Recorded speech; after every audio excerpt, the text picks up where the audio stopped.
Everybody, it's Jonathan Waterman here, live today, talking about my very live and exclusive and unique Celebrant service, which is really a wonderful service. And I really make the day stress-free, memorable, and one to remember for the bride and groom and all of their fantastic guests. So, how I like to work is basically, as I say, every bride and groom has an exclusive requirement and a unique requirement, and it's up to me to work with them to make sure that their ceremony will be one to remember. So how do I do it? What I do is we work together, we create a plan. I try and amalgamate some of my Toastmaster duties into this as well. I arrive nice and early. I will tie cravats, put on buttonholes, do as much scheduling as I can in relation to the ceremony with the client, go through a ceremony plan initially, so we go through all reserved seating at the front. I'll do a few interviews as well, so I take my little camera, take a few snippets from guests, some well wishes. Basically, you might have guests that want to give a few well wishes to members of the family, that type of thing, really. And it always goes down really nicely. So as we go through all the planning, I'll go onto Skype as we get closer to the time. I'll go through a whole ceremony with the clients, and then we'll start tweaking it, put bits they want, bits they don't want, and we'll make it one that's good. So what I tend to do is an average ceremony, which really goes down well. Get everybody seated. We'll have our reserved at the front. I'll make sure the music's ready at the back, so they may have a violinist, they may have a harpist, a pianist, whatever. Or sometimes just the venue is providing the music, or the clients might provide an iPad. Either way, we need some nice music. So once I get everybody seated, the first thing I do is I do a little welcome, and I put guests on a little treasure hunt. Now what that basically is, I give them a little hashtag for the day. Say for example, Paul weds Petra, and that's a hashtag. So what they can do is that little hashtag, everybody can load up as many photos as they like, and maybe within a day or two the bride and groom will look at the photos on that hashtag on Instagram or Facebook, and the nicest photo they may actually send those people a little gift. It's always nice, it's a bit of an icebreaker, and it's good. The bride and groom could be holding hands throughout the day, they could be having a kiss, they could just be eating dinner. Anything really. So, but it's just lovely memories to look back on, to be honest. So I'll announce that, I'll tell people a few house rules and everything. I'm pretty easy with the photographers and the videographers, as long as they don't stand right in my way, then I'm fine. But they can go around the room, they can walk around. I really don't mind, I'm that flexible. So what I would do is, prior to me announcing the grooming, we'll have a little bit of fun. We'll do a little Mexican wave and one or two other things just to lighten up the moment. So once that's done, the first thing I'll do is I'll announce in the groom, either with mum and dad, or mum and dad with the boys behind him, with his groomsmen, however he would like it. So I'll give him a nice rapturous round of applause when he comes in. He comes to the front, really nice rapturous rounds of applause, and it gets the atmosphere within the room going. Once he's come in, I'm happy. I get everybody relaxed. Ladies and gentlemen, the bride will be arriving imminently. I'll have a little fun, a little bit of joke, just saying maybe last touches of makeup, just something, just to get people laughing. And then what will happen is, I always ask the venue generally just to give me help initially with the bride, just to make sure that she's ready, she's outside for me, or if not the venue, if they're unavailable to do so, someone nominated on the bride's side, which I would have spoken about prior to the day, just to make sure we have the right people in the right place, which is very important, who can liaise with me.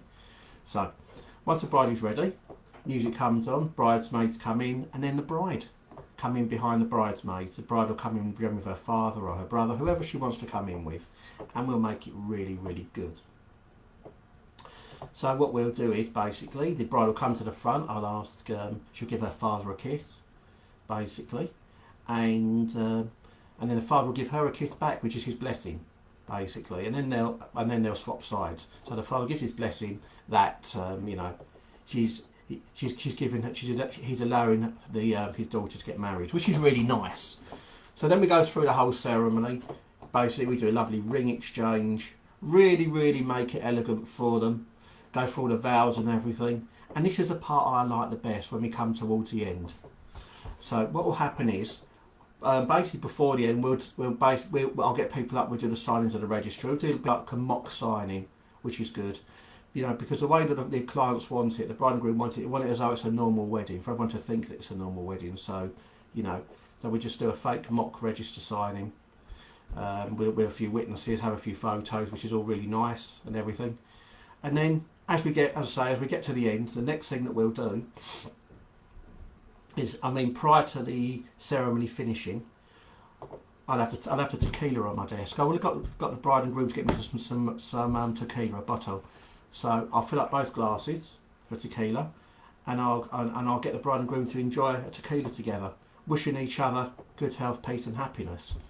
And then a nice candle unite ceremony. I really love this one when I'm doing a ceremony. Now what we'll basically do is, it'll be a candelabra in the middle of the table. I'll get both mums to come round to the table. One mum to light the candle to the left and one to the right. And once those candles have been lit, the bride and groom will pick them up and light the centre together. And that's the uniting of both families. I love that one. But the other one I really like is what they call a hat and promise ceremony. Now this is brilliant. I would have asked the bridesmaids prior to the day, I would have spoken to one of them, to write me 6 or 7 promises. Now these promises are something very generic. For example, I promise to cook breakfast 60 days of the year in a row. I promise to do all the shopping. I promise to do all the driving. So all the 6 or 7 memories will go into a hat. So what will happen is, the bride will pick the first one, she'll read it to the groom, and the groom will pick the second one, he'll read it to the bride. And then, you know, it's a little bit of fun. We have everybody laughing and everything, that type of thing. And also at that point, after they've been married, we'll do a little bit of glass tapping. So what it'll basically be, because we don't have glasses in the room, I'll sort of do a little bit differently.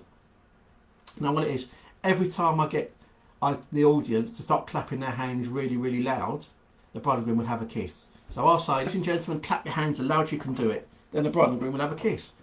And it's really nice. We get a nice little crescendo going there. It's really good. We have a lot of fun. And the atmosphere is brilliant. And then once everything's done, right at the very end, I'll have the bride and groom standing. I would have had a little fake certificate in an envelope, you know, who I'll give for somebody to look after, just obviously as a memory of the day. Then the bride and groom will be announced out, and I would have had confetti on the seats, generally. That's if the venue allows confetti indoors. It's always biodegradable. Some do, some don't, but if they do, I can announce them as Mr. and Mrs. So-and-so. And basically, they can walk out, they can walk down the aisle and everyone can throw confetti, which is really nice.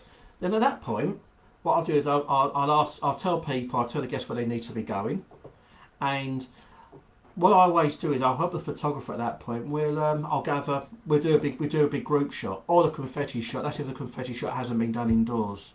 So I have 2 rows. The bride and groom will relax for a few minutes while I organise it. I'll give out all the confetti down the line. Then I'll announce out Nunu, say Mr. and Mrs. Rooney, and they come out and everyone splatters them with confetti. It's really nice. And then I'll get everybody done for group shots. So I'll arrange a nice group photo for everyone. So you get everybody there where the photographer wants them, and then the photographer will do what he needs to do.